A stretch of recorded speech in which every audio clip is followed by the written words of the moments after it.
Live from Arlington, Virginia, this is Transport Topics Newsmakers, the digital interview series that gives you access to candid conversations between industry experts and a veteran reporter. Sponsored by Skybits. Here's your host, Dan Ronan.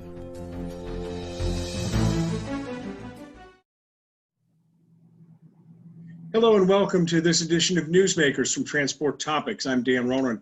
I'm pleased to host this conversation with leading figures in the trucking, freight, and logistics industries. Before we begin our conversation with the American Transportation Research Institute President and CEO Rebecca Brewster, I want to tell you that Skybits is our sponsor for this edition of Newsmakers, and their leadership has a short message they'd like to convey to all of you.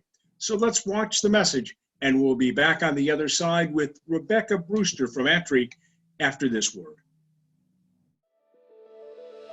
There are truckloads of fleet asset monitoring options out there, but only one with the proven innovation to help even the largest fleets drive their digital transformation. At Skybits, we've been providing asset monitoring solutions longer than anyone for trailers, intermodal containers, and all types of remote assets, earning the trust of some of the biggest names in freight transportation, logistics, equipment leasing, and energy. Our entire customer success team is dedicated to helping you extract, analyze, and act on the data we capture to maximize capacity, reduce costs, and eliminate downtime, making you smarter, safer, more productive, and more profitable.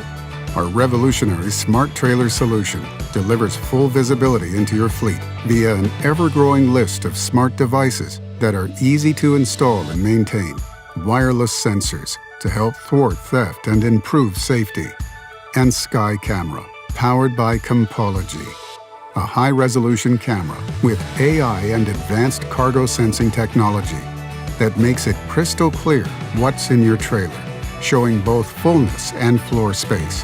Skybits Connect delivers data from all of your connected devices to your Smart Trailer app or TMS, helping you make smarter decisions in real time. As the world of fleet management becomes ever more complex, trust the industry leader in digital productivity to lead the way to improved efficiency, safety, and ROI. Let's make your transformation to the digital world real. Skybits, smart assets, proven results.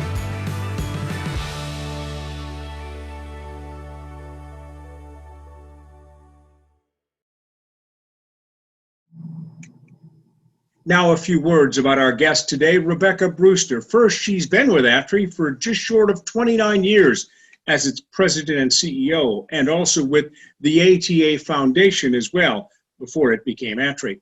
ATRI is the trucking industry's not-for-profit research organization whose mission is to research to improve trucking safety and productivity.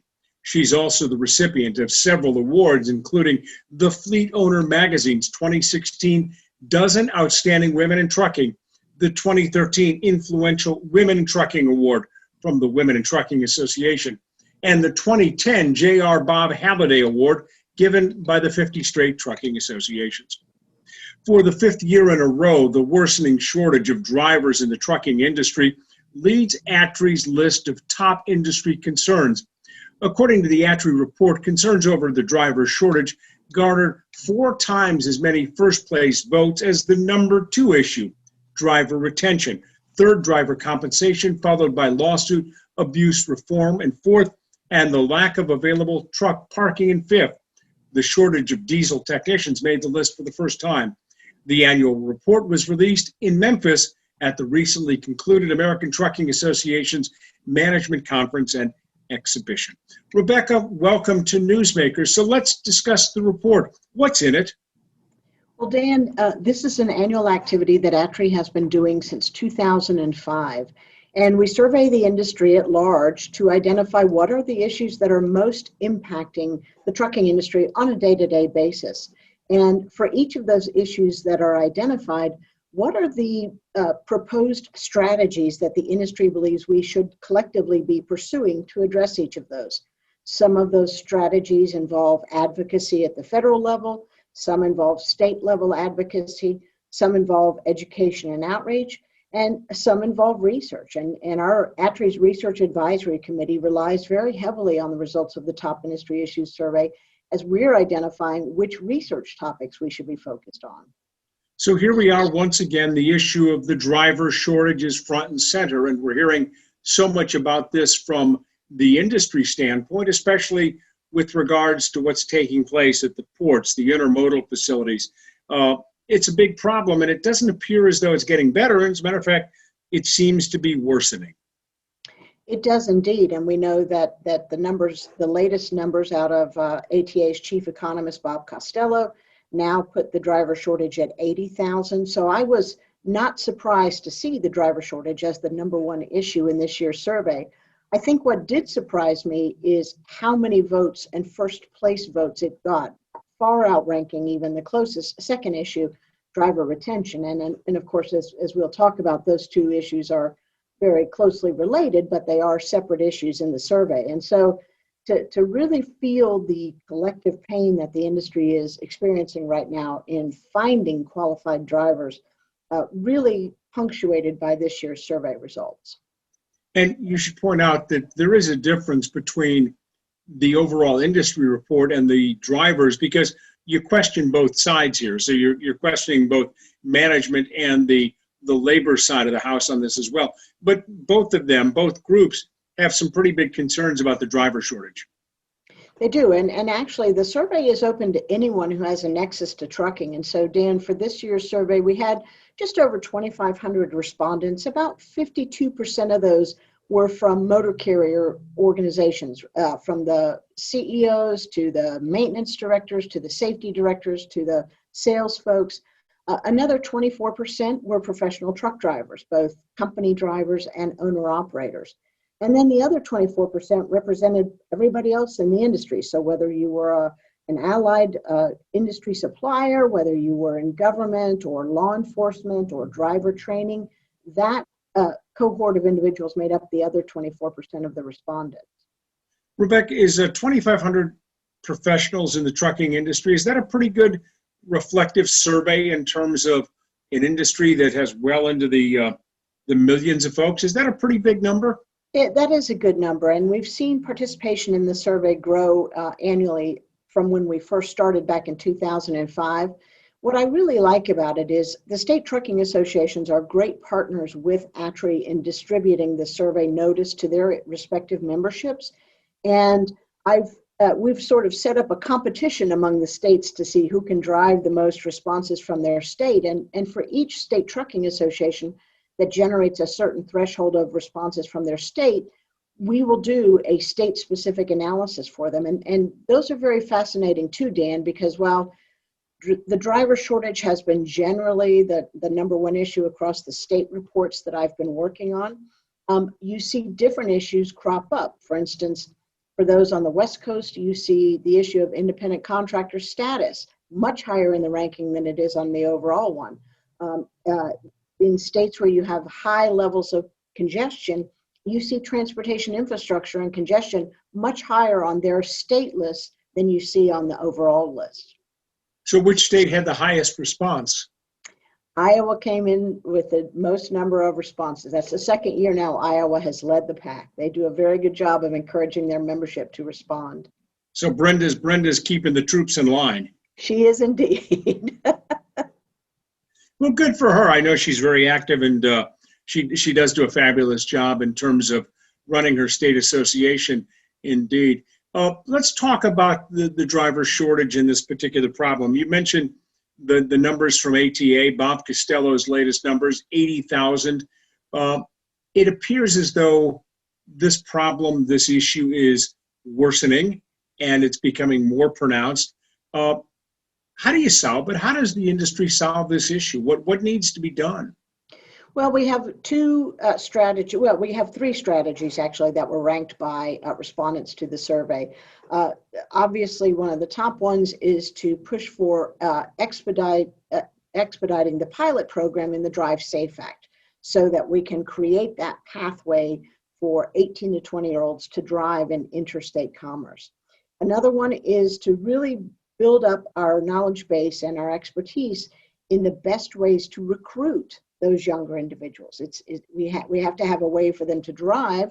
The Drive Safe Act would provide that pathway, but understanding how we attract that cohort of individuals into the industry is just as critical. And so those are two of the top strategies identified for how we deal with this. But it is a multifaceted issue. I mean, driver compensation weighs into this, and as you know, Dan, driver compensation was the number 3 issue overall in the survey, and for professional truck drivers, driver compensation tied with the lack of available truck parking were their number 1 concern. So nowhere to park, and we're concerned about our compensation. And all of those issues, quite frankly, roll into our ability as an industry to attract and retain the best drivers.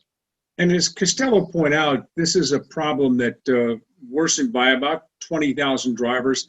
And it's not one thing, indeed, that caused the problem to worsen. It's the retirement, it's COVID. Some drivers have come off the road because they were understandably nervous about being outside and during these difficult times with COVID. But there's also the fact that in the other end of the pool, because the DMVs were closed for more than a year or under really very reduced operating conditions, and also the training schools were not pushing through as many candidates because of the fact that they had to deal with COVID protocols. So you've got drivers at the top in their 60s and 70s who are retiring, and those that want to come in here, they're finding that the funnel is very, very tight because of DMVs and the training problems. There were a whole host of issues impacting our ability to recruit individuals into the industry, and certainly the pandemic dealt us a blow on many fronts, as you said. But we know that there are new individuals who are looking to come into the industry, and we're starting to see some of that COVID-related licensing agency and training school backlogs start to open back up. But it certainly has been a challenge. But you know, Dan, I think back to research we did early on at ATRI during the pandemic, and it highlighted some of the other reasons that we have trouble recruiting and keeping drivers. In our early on pandemic survey work, the industry told us detention is getting worse and truck parking is harder to find. You know, I think on the detention side, that is likely because those facilities, those customer facilities, were also down staff because of COVID. I know on the truck parking side, it became more challenging during COVID because we saw state DOTs close the public rest areas. So we have a severely constrained capacity challenge in just having enough spaces for drivers to safely park.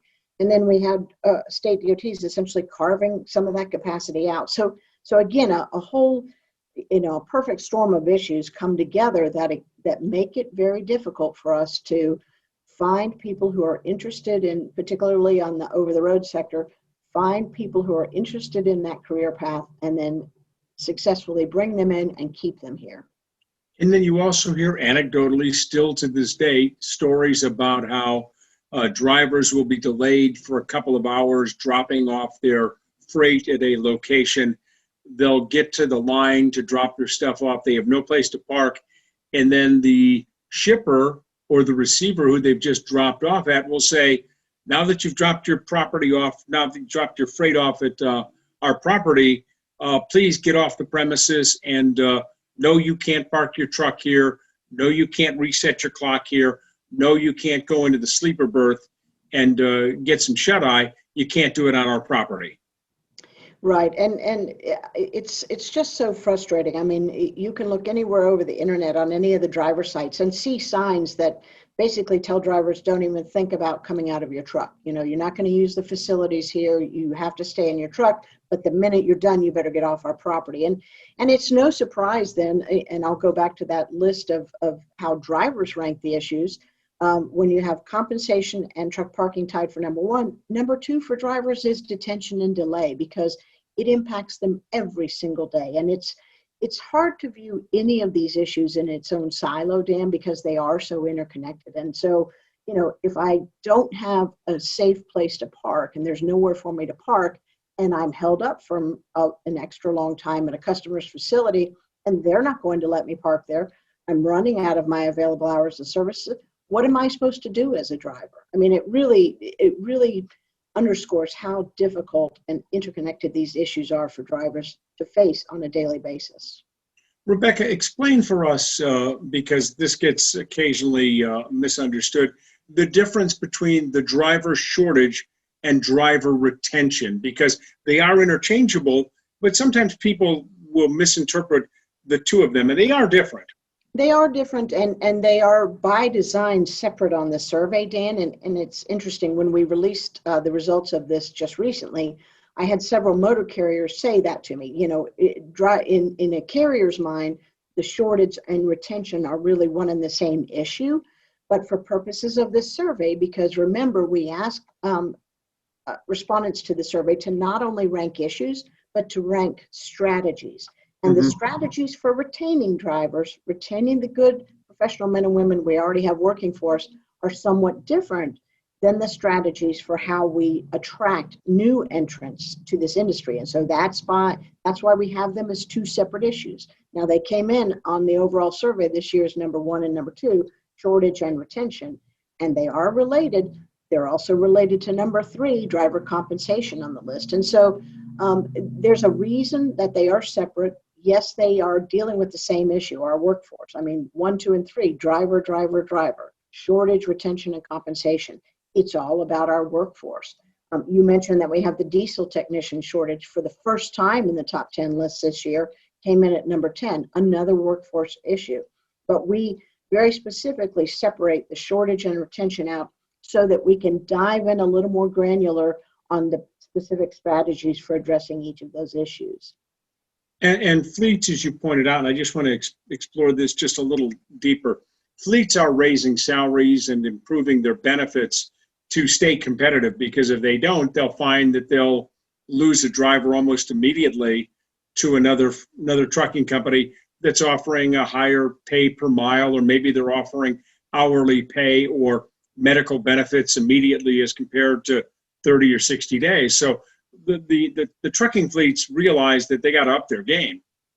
They do indeed, and those pieces of that compensation, total compensation packages, are ones we track in our annual operational costs of trucking. And we're seeing that reflected in the analysis that we're wrapping up now, that we'll have out soon, the 2021 report, where using 2020 carrier data, we saw fleets expanding their suite of offerings to drivers to keep them on board and to make their fleet as attractive as possible. But you know, Dan, the flip side to that is represented when we look at the motor carrier side of how the issues were ranked in this year's survey. Driver compensation is their 5th ranked concern. And I think that's driven by carriers who are concerned about the sustainability of this continued rise in driver wages and expanded suites of benefits. Because at some point, if the economy turns and freight demand drops the other way, it's very hard to walk back people's pay. So you know, what do you do if you've continually increased driver pay? That's good, and that it's certainly addressing one of the top concern for drivers along with truck parking. But is it sustainable? Yeah, that's a good point. That once you get a certain level of pay, no one's going to get back money. I mean, that's just a fact of life. That once they're at that level of salary, they expect to be compensated. And if you don't have enough freight to figure it out, that's the company's problem, not mine. That would be the approach, and understandably so. We're at the halfway point. We're talking with ATRI CEO and President Rebecca Brewster. She joins us on the line from Atlanta, Georgia, and we are glad to have her joining us here today. The ATA's former chairwoman and trucking CEO, Sherry Garner-Brumbaugh, said that this report has a lot of impact when it comes to policy. How does this end up in the hands of policymakers, whether at the DOT or Congress or state legislatures? How does this report impact what takes place on a policy basis? Well, certainly, as with all of ATRI's studies, we make our research available to anyone who is interested, free of charge, from our website.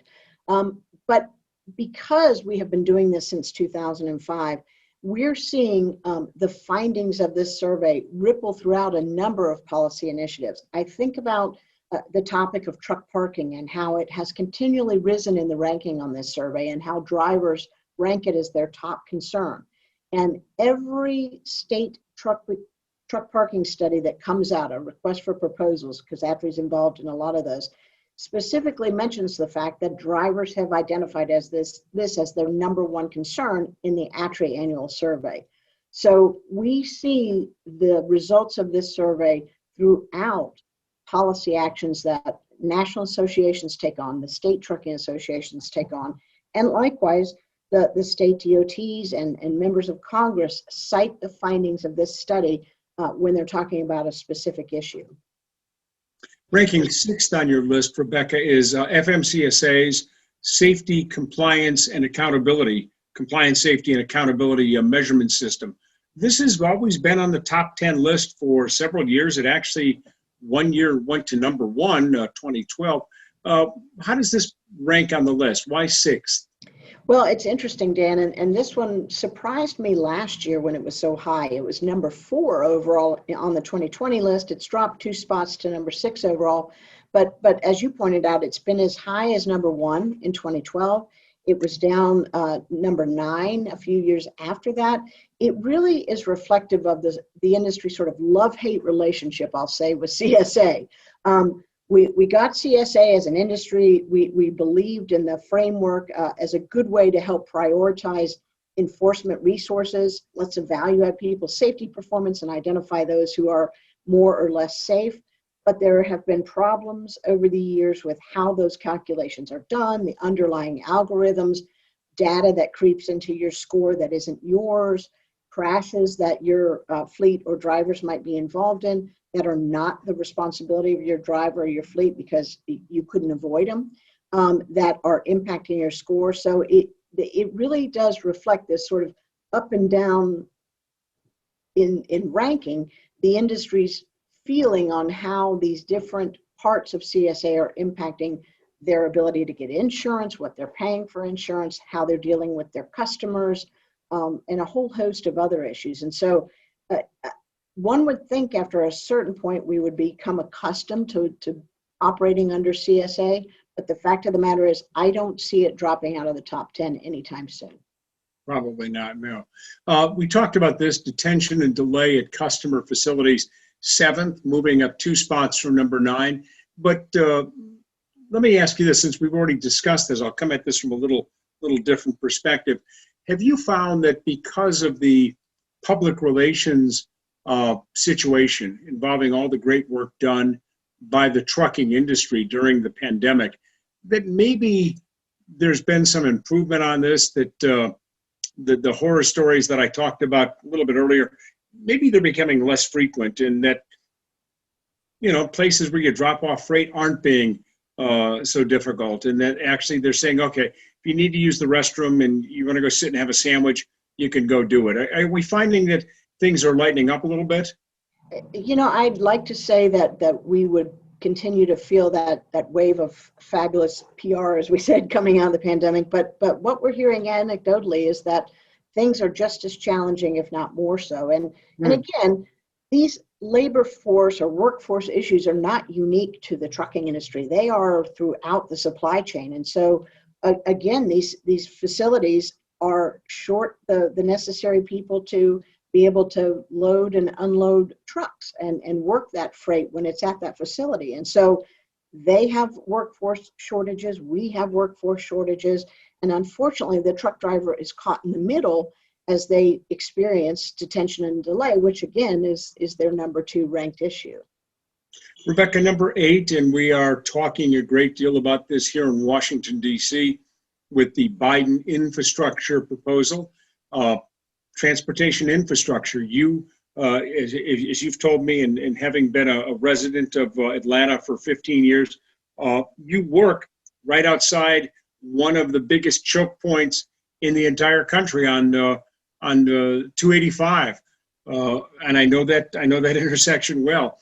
And then you also pointed out that the DeSoto Bridge, when it had the problem earlier this year between Memphis and Arkansas, it cost, I think the figure is $1 million a day. Is that correct? In revenue? Yeah, it was 2.4 million a day cost the industry. $2.4 million, and that's in delays and rerouting, Right. Lost freight. So we've really got a real serious problem here with regards to infrastructure, and we need to get some of these things fixed. Indeed. And in fact, Dan, when I think back to the 2020 Top Industry Issues Survey, that was the first year in a long line of these annual surveys where we saw transportation infrastructure actually drop out of the overall top 10. It stayed on the motor carrier list, but it did not make the overall top 10 because this issue includes not just the state of the infrastructure, but congestion. And of course, we know during COVID, when all the four-wheelers stayed at home, the trucking industry essentially had the infrastructure to ourselves. But fast forward to 2021, congestion is roaring back. I can see it right out my office window on I-285, as you mentioned. And then you have one bridge go out of commission because of a structural crack. And you see just a ripple effect throughout the industry as trucks have increased transit times as they're rerouting and just creating additional delays for everyone. So I think it's, we've got to get movement on infrastructure and start putting the dollars where they need to be to maintain and bring our infrastructure up to the quality that it needs to be. So that window that's right over your shoulder there, you can look out on 285 and see how things are going and do traffic reports for WSB or whatever the radio station is that WSB, the big station in Atlanta, just reporting, giving an eyewitness report. Absolutely. I see lots of great my trucking industry friends driving by, trailers that I know, tractors and trailers that I know very well. And of course, we're very close to the Truist Park now, so we get Braves traffic outside our window as well. So your office, is your office technically in Cobb County then? It is in Cobb County, yes. Okay, and for those that don't know, Cobb County is an adjacent county next to the city of Atlanta, just a couple of yards outside of the city of Atlanta. You go from south is Atlanta, north is Cobb County. Am I right? That's correct. Rebecca, real quickly on the last couple of things, you also talked about in this recent ATRI report, and this isn't part of the top 10, but you came out with an interesting report that said Congress should at least consider a small tax on electricity to sort of level the playing field with regards to the motor fuel tax. And that is that if we're going to electrify much of our fleet, which we are doing now, that the folks running either electrics or electric hybrids shouldn't get a free pass. Right. Well, the entire transportation infrastructure is built on a user pay model. And so when I drive more miles and buy more fuel, I contribute more to the maintenance of those roads that I'm moving over. Trucking industry contributes a significant portion of the Highway Trust Fund. But as there is this move, and particularly a focus of the Biden administration to electrify the nation's vehicle fleet, we're taking away that source of transportation revenue at a time when we desperately need it. And so rather than look at other types of proposals to fund transportation infrastructure, like a vehicle miles travel tax, ATRI's research said there is a way to capture revenue from the electricity used to charge vehicles. And we lay out a framework for that with just a 2.1 cent per kilowatt hour tax that would be dedicated to transportation infrastructure. And Rebecca, in the 9th and 10th positions, and I want to make sure we get these into this, rising insurance rates and the availability of diesel technicians. Now, on the insurance rates, we should point out that in the Biden infrastructure plan, there is not a call to raise the minimum amount of insurance. There had been some discussion of that, but that's been pushed back for this particular bill. So maybe that'll keep insurance rates down, but they keep going up, and it's getting harder for companies to find insurance. That's true, and that's another metric, of course, we track through our annual operational cost of trucking. But we have a companion study underway, Dan, that would love to do have a conversation with you. Absolutely. When it comes out, looking at the impact of rising insurance costs and what decisions are fleets having to make about their training and their technology deployment and everything else as a result of this continued rise in insurance costs. And so not surprising to me that it is in the top 10. And then on the diesel technician shortage, as I said, this was the first time we've seen it in the overall top 10. It showed up in several years ago in what we call our emerging issues. So we rank the overall top 10, but then we also include in the report those issues that rank 11, 12, and 13. So they're just sort of under the radar, up and coming issues or ones that have been dealt with and are dropping down in ranking. And in 2017, the diesel technician shortage showed up as one of those emerging issues. That is a workforce issue that has gotten increasingly more challenging, and so it is now for the first time on the top 10. So out of the top 10 issues, workforce-related issues are a big part of this. So clearly, working conditions, workforce, labor availability, all of the above. Absolutely, absolutely. You see that reflected throughout it. And quite frankly, again, to my point that it's hard to isolate any one of these issues, so many of the other issues impact our workforce, like the lack of available truck parking, like detention and delay. These are issues that are impacting our ability to certainly keep the good people we have, but also to make it an attractive career that people want to come to. If I know that, I'm not going to be sure where I'm going to put my head down at night, and I'm not sure if it's going to be a safe place, or is it going to be on an interstate ramp, which is not safe by any definition, how does that make this an appealing industry for us to recruit people into? Rebecca, are you optimistic that some of these issues that are on the list will indeed be dealt with in some degree or another? But it always seems as though every October when we talk about this, a new issue finds its way to the top. There's a new story that works its way in. But are you optimistic some of these chronic ones can be resolved and at least made a little bit better?